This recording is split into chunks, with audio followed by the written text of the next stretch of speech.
अस्सलामुअलैकुम, नमस्ते। कैसे हैं आप लोग? आई होप आप लोग बिल्कुल ठीक होंगे और मैं भी बिल्कुल ठीक हूँ।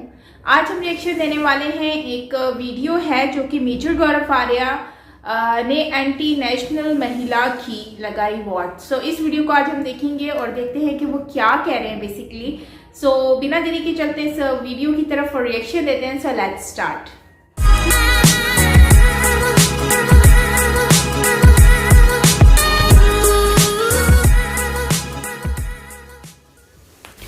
नमस्कार दोस्तों, मैं हूं आंचल सिंह और आप सभी का स्वागत है हमारे चैनल पर। जम्मू कश्मीर से आतंकवाद का खात्मा लगभग हमारी सेना ने कर दिया है। अब जो बारजूला इलाके में घटना हुई उसके बाद सरकार से सवाल पूछा जा रहा है और जो सवाल पूछ रहे हैं वो वही लोग हैं जो मानव अधिकार का रोना रोते हैं, जो इन आतंकवादियों के साथ खड़े हो जाते हैं। ये जो आतंकवादी जिन्होंने फायरिंग की हमारे निहत्थे जवान पर, जो शहीद हो गए हैं उन पर, उनके लिए ये बैक सपोर्ट की तरह ये खड़े हुए हैं। अब ये इनका ये कहना है कि सरकार यहाँ पर फेल हुई है, लेकिन जब उन पर कार्रवाई होती है, जब उसको मारा जाएगा, तब यही लोग खड़े हो जाएंगे और कहेंगे कि मानव अधिकार है, वो तो डॉक्टर का बेटा है, वो तो मास्टर का बेटा है, उसके ऊपर इस तरीके से आप कार्रवाई कैसे कर सकते हैं। और आज ये सरकार से सवाल पूछ रहे हैं। अब इस पर याना मीर जो कश्मीरी हैं और उन्होंने बखूबी इन लोगों को अच्छे से धोया है और ये बताया है कि ऐसे लोगों को जो सपोर्ट कर रहे हैं इन्हें भी इंडियन सोसाइटी से बाहर कर देना चाहिए। मेजर गौरव आर्या और याना मीर क्या कह रहे हैं आप देखिए इस वीडियो में। आप एक कश्मीरी मुस्लिम हैं, आप कश्मीर में रहती हैं, आप अलग अलग जगह देश में घूमती हैं, विदेश में घूमती हैं और आप कश्मीर भी जाती रहती हैं अक्सर। मैं आपसे एक बात पूछना चाहता हूं, ये ऐसी मानसिकता कहां से आती है या ना ऐसी मानसिकता कहां से आती है, मैं ये जानना चाहता हूं। मेरी शिकायत इस मानसिकता से है कि जहां पे एंटी टेरर ऑपरेशंस करिए, ठीक है, आप हिजबुल मुजाहिदीन के खिलाफ करिए, आप लश्कर तैयबा के खिलाफ करिए, आप जैश ए मोहम्मद के खिलाफ करिए, यहां पे बड़ी मिर्ची हो जाती है, आइडियोलॉजिकल कवर फायर इनको दिया जाता है।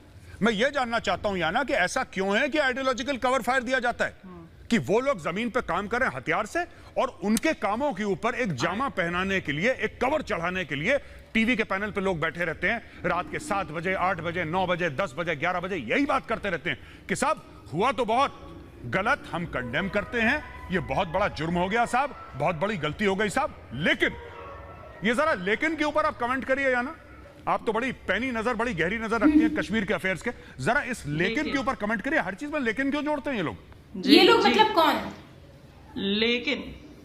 लेकिन वो अपने वोट बैंक के लिए करते हैं। मैं बताऊं आपको, देखिए आपने गुपकार गैंग को सवाल किया, मैं उन कुछ कश्मीरी माँ बाप को सवाल करना चाहती हूँ जो अपने बच्चों को नफरत सिखाते हैं। वो कुछ पाकिस्तानी जो हमारी कश्मीरी मुस्लिम सोसाइटी में छुपे बैठे हैं, वो कुछ चंद लोग जो अपनी दुकानें बंद रखते हैं उस दिन जब फॉरेन डेलीगेशन को आना होता है, उसी दिन जस्ट ये नफरत का ड्रामा, इस नफरत के ड्रामे को जिंदा रखने के लिए अपनी दुकानें बंद रखते हैं उसी दिन। कुछ कश्मीरी अपने बच्चों को मुल्क से नफरत करना सिखाते, गद्दार बनना सिखाते, देश से नफरत करने वाले गद्दार आतंकवादी बच्चों के लिए सिंपैथी जनरेट करने के लिए प्रेस कॉलोनी के बाहर आके अपना रोना धोना करते रहते हैं। आज सीसीटीवी फुटेज है तो चुप है, बस ट्वीट करके चुप हो गए, क्योंकि अगर फुटेज नहीं होता तो बोलते कि वो कोई एजेंसी वाला था जो शूट करके चला गया, फिर हमारे बच्चों को जेल में डाला जाता है। ये सब हमारे खिलाफ एक कॉन्स्पिरेसी है जो इंडियन एजेंसीज करती है। आज सीसीटीवी फुटेज देख ली इसलिए चुप बैठे हैं ये लोग। सोशल मीडिया पे इन्हीं आतंकवादियों को हीरो बोलते हैं। इनके माँ बाप को लगता है कि इनका बेटा कोई जिहादी हीरो है, माई फुट। ये इन नफरत फैलाने वाले माँ बाप को मैं कहना चाहती हूं कि जॉन नेफरशुक गगुर सिर्फ एक चूहा है वो जो पीछे से वार करके भाग गया, कोई हीरो नहीं है वो। और जब ये पकड़ा जाएगा तो जब ये मारा, आप कह रहे हैं ना कि इसको घसीट के मारा जाएगा, जब ये मारा जाएगा, जब ये पकड़ा जाएगा तो रोना रोएंगे, इसकी लाश हमें दे दो, इसकी लाश को दूर दफनाया है, सिर्फ मतलब मैं ये कहती हूँ मेजर साहब कि सिर्फ इसको मारना काफी नहीं है। इस नफरत को हटाने के लिए जो नफरत होती है ना वो घर वालों से पनपती है। तो जब ये पकड़ा जाएगा सिर्फ इसको मारना या इसकी लाश को दूर दफना देना ये काफी नहीं है। इसके माँ बाप को इंडियन सोसाइटी से ऑस्ट्रेसाइज करना पड़ेगा, इसके माँ बाप को डिपोर्ट करना पड़ेगा, कहीं भी इनको डिपोर्ट कर दो, लेकिन ये इंडियन सोसाइटी में रहने के लायक नहीं है क्योंकि नफरत इन्होंने ही फैलाई। जी याना, मैं जाता हूं इफ्रा जान के पास। इफ्रा जान काफी टाइम से गुजार भी कर रही हैं, उंगली भी उठा रही हैं, 3 4 5 काम एक साथ कर रही हैं। इफ्रा जान, आपके क्या कमेंट्स हैं? ये कहते हैं कि जो नफरत फैलाने वालों को भी डिपोर्ट करना चाहिए, नफरत फैलाने वालों को भी उनके खिलाफ भी एक्शन लेना चाहिए। क्योंकि देखिए ये जो नफरत है, ये बच्चा कहीं ना कहीं तो सीखता होगा, कोई ना कोई तो उसको सिखाता होगा। वो कहां से सीखता है बच्चा नफरत, कि वो जब बड़ा हो के ऐसा आतंकवादी, खूंखार आतंकवादी बनता है जो निहत्ते के ऊपर पीठ पीछे उसके गोली चला रहा है, AK-47 से निहत्ते लोगों को भून रहा है। वो उस ढाबे वाले को भी मार दिया कल परसों कश्मीर में। वो तो खैर पुलिस वाला भी नहीं था, कोई एजेंसी सिक्योरिटी वाला भी नहीं था, ढाबे वाले को, वैष्णव ढाबे वाले को मार दिया वहां पे, वो जो हिंदू था वहां पे। अब आप बताइए इफ्रा जान, क्या मामला है इसका? ये कौन नफरत सिखाते हैं लोग?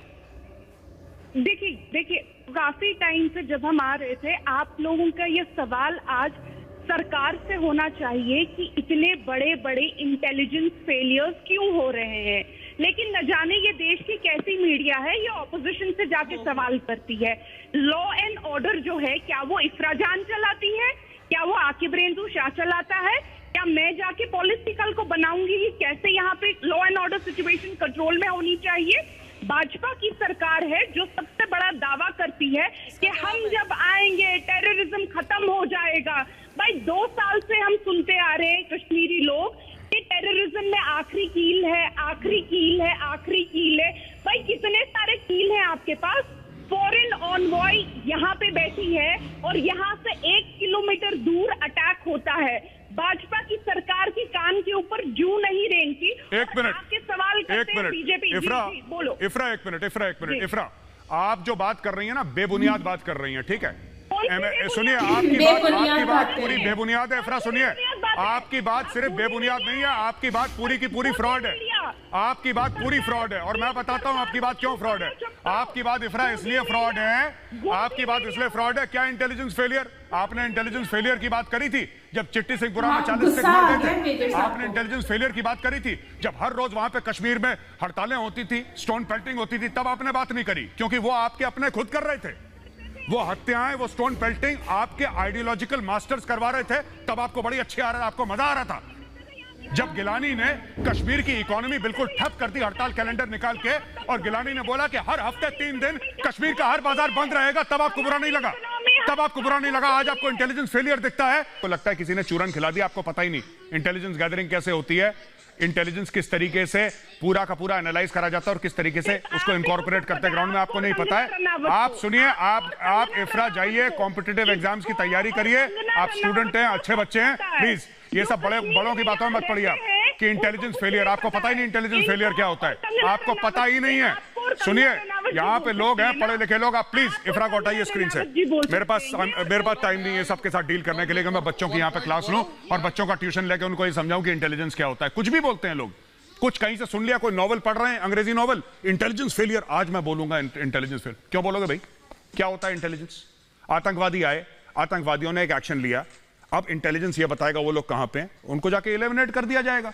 हर चीज इंटेलिजेंस फेलियर। भाई एक बात बताओ, 9/11 हुआ था, 3000 अमेरिकन मारे गए थे, $700 बिलियन का बजट है, डिफेंस बजट अमेरिका का, दुनिया का सबसे बड़ा।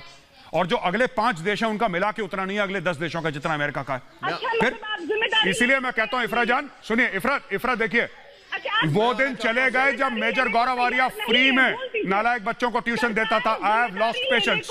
उनका फेडर डाउन करो, फेडर करो डाउन। मैं जाता हूं मोहम्मद आकिब रेंजू शाह के पास। एक मिनट, रेंजू शाह साहब एक बात बताइए, मैं आपसे पूछता हूं सर, मेरा सवाल सुनिएगा और सही जवाब दीजिएगा, क्योंकि ना ये इंटेलिजेंस फेलियर ये सब I don't like all this, ये मुझे बातें पसंद नहीं है। अब आप मुझे बताइए साहब, क्या JNK में सिर्फ हाँ या ना बोलिएगा और इसमें सियासी तकरीर मत करिएगा, ठीक है? कि मेरे अजीज हमवतनों वाला वो सब मत करना सर। यहां पे आप सिर्फ ये बताना मुझे कि क्या 370-35 से हटने के बाद जम्मू और कश्मीर में हिंसा कम हुई है कि नहीं हुई है पहले के मुकाबले? मैं ये नहीं कह रहा कि हिंसा पूरी खत्म हो गई, क्योंकि आज वीडियो आया है वो प्रूफ है कि हिंसा खत्म नहीं हुई है, तो कोई ये नहीं कह रहा कि वायलेंस खत्म हो गया है। मैं सिर्फ ये पूछ रहा हूं कि क्या पहले से स्टोन पेल्टिंग कम हुई है, पहले से जो बंद होते थे वो कम हुए हैं, पहले से इन्फिल्ट्रेशन के बारे में आपको नॉलेज नहीं होगी, वो तो बॉर्डर में सिपाही बता पाएगा, आप नहीं बता पाएंगे, लेकिन क्या आतंकवादी घटनाएं कश्मीर में कम हुई हैं पहले से कि नहीं? मैं ये नहीं कह रहा खत्म हुई हैं कि नहीं, मैं ये पूछ रहा हूं क्या पहले से कुछ फर्क आया है, पॉजिटिव चेंज?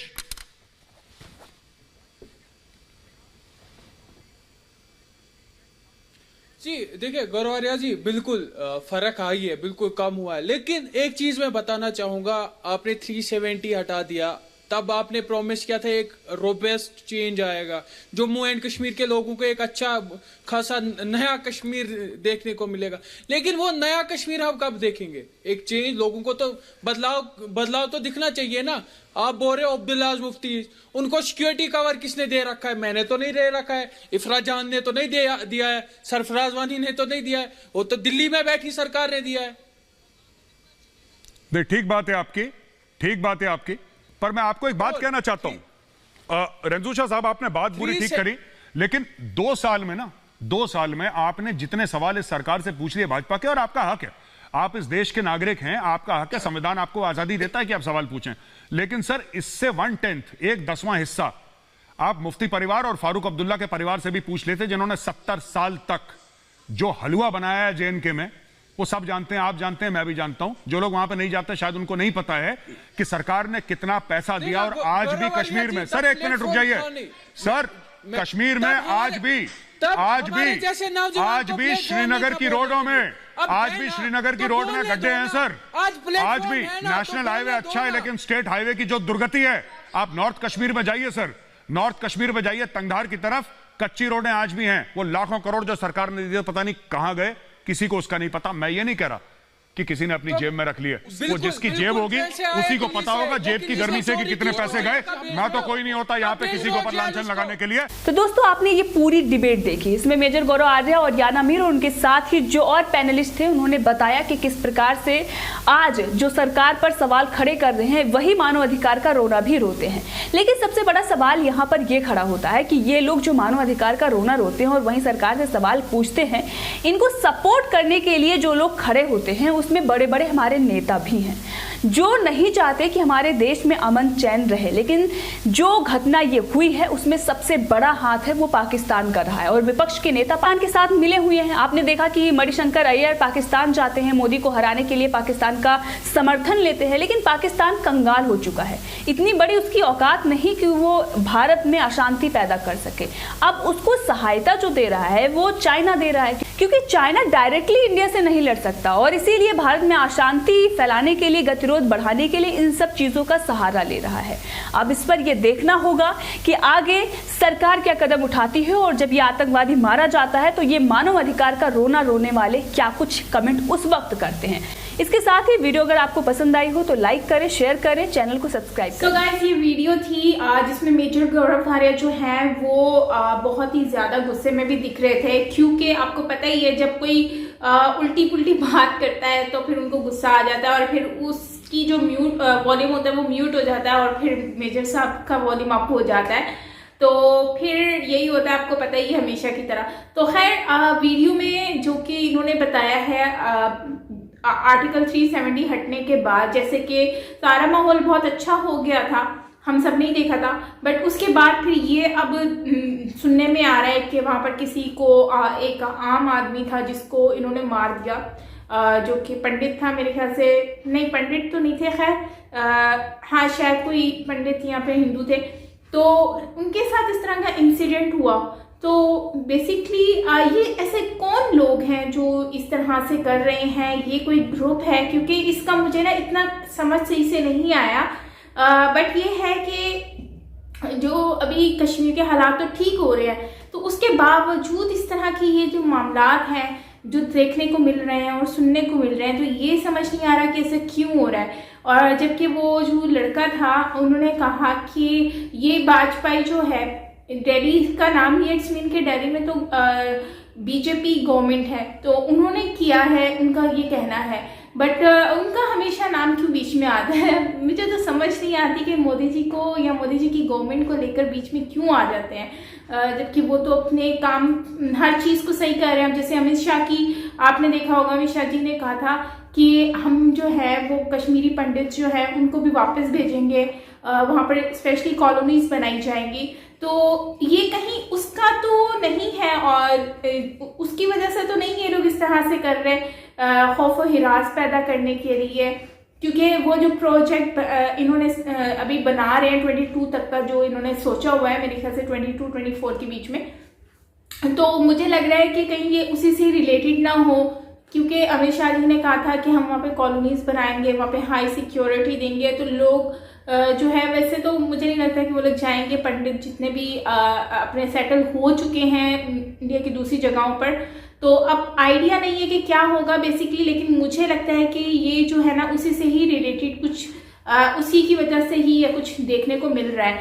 वैसे इसमें चाइना और पाकिस्तान का नाम लिया जा रहा है, जैसे कि चाइना जो है वो चाइना तो आपको पता ही है कि वो डायरेक्ट कर नहीं रहा, लेकिन ये कि उसका यही नाम आ रहा है कि लोग सब यही कहते हैं, जैसे कि इस वीडियो में भी कहा गया है कि जो चाइना है वो बेसिकली पाकिस्तान के थ्रू करवाने की कोशिश करता है या करता है।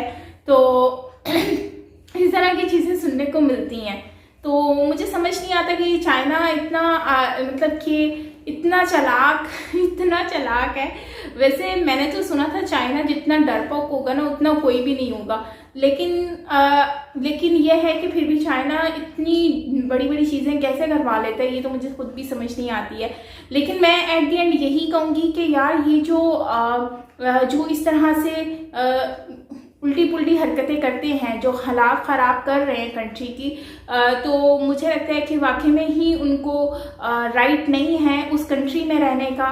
और जैसे कि मेजर साहब ने एक पहले वाली वीडियो में भी कहा था कि जैजी बी के बारे में और भी लोगों के बारे में, जैसे किसान आंदोलन का इशू हुआ था तो उसमें लोगों ने ट्वीट्स वगैरह की और बहुत सारी उल्टी पुल्टी हरकतें की, जिसकी वजह से मेजर साहब ने तब भी कहा था कि इनको बाइकआउट किया जाए, इन लोगों को कंट्री में रहने का हक नहीं है। तो ये सारी चीज़ें तो सेम वैसे ही इनके साथ भी होना चाहिए, जो गलत चीज़ करते हैं तो उनके साथ वैसा ही होना चाहिए, मुझे तो ऐसा ही लगता है। बाकी आपको क्या लगता है ये आप मुझे बताइएगा कमेंट बॉक्स में, सो मुझे अच्छा लगेगा। बाकी यही है कि आपने अगर मेरा चैनल सब्सक्राइब नहीं किया तो लाजमी कर लीजिएगा और बेल आइकन को ऑल नोटिफिकेशन पर क्लिक कर दीजिएगा ताकि आपको सारी वीडियोज़ जो है वो मिलती रहें। इसके अलावा आप क्या कहेंगे इस वीडियो के अकॉर्डिंगली मुझे ज़रूर बताइएगा कमेंट बॉक्स में। और बाकी जो है जो भी फैक्ट्स होंगे वो आप मुझे बताएं, क्योंकि मुझे इतना आइडिया नहीं है इस ग्रुप के बारे में जो इन्होंने डिस्कस किया है जिस ग्रुप का। बट जो मुझे बात इसमें पॉइंट समझ आ रहा है वो यही है कि आर्टिकल 370 हटने के बाद अब इस तरह की जो सिचुएशन समझ आ रही हैं हो रही हैं, जहाँ पर अब ये एक इंसिडेंट हुआ है जो कि बहुत ही अनफॉर्चुनेट है, तो उनके ऊपर इश्यूज को जो है वो हमें कवर करना पड़ेगा और उसको किस तरह कवर करना है ये हमें अब देखना होगा। बाकी ये है कि गवर्नमेंट इस पर क्या करती है और क्या होता है सारा वो हमें पता चल जाएगा। इफ्रा के बारे में, इफ्रा का स्टेटमेंट भी आपने सुना, याना मीर का भी सुना, मेजर साहब का भी सुना। सो आपको क्या लगता है आप मुझे बताइएगा कमेंट बॉक्स में। सो मुझे जहाँ तक लगता है इफ्रा जो है वो शायद सपोर्ट कर रही है उस गैंग को, उन लोगों को जो कि JNK में हालात ख़राब करने की कोशिश कर रहे हैं या फिर कुछ उल्टी पुल्टी हरकतें कर रहे हैं, माइट भी मुझे ऐसा लगता है। बाकी आप मुझे बताइएगा कि आपको क्या लगता है। सो मिलते हैं नेक्स्ट वीडियो के साथ, तब तक के लिए अपना ख्याल रखिएगा, बाय बाय।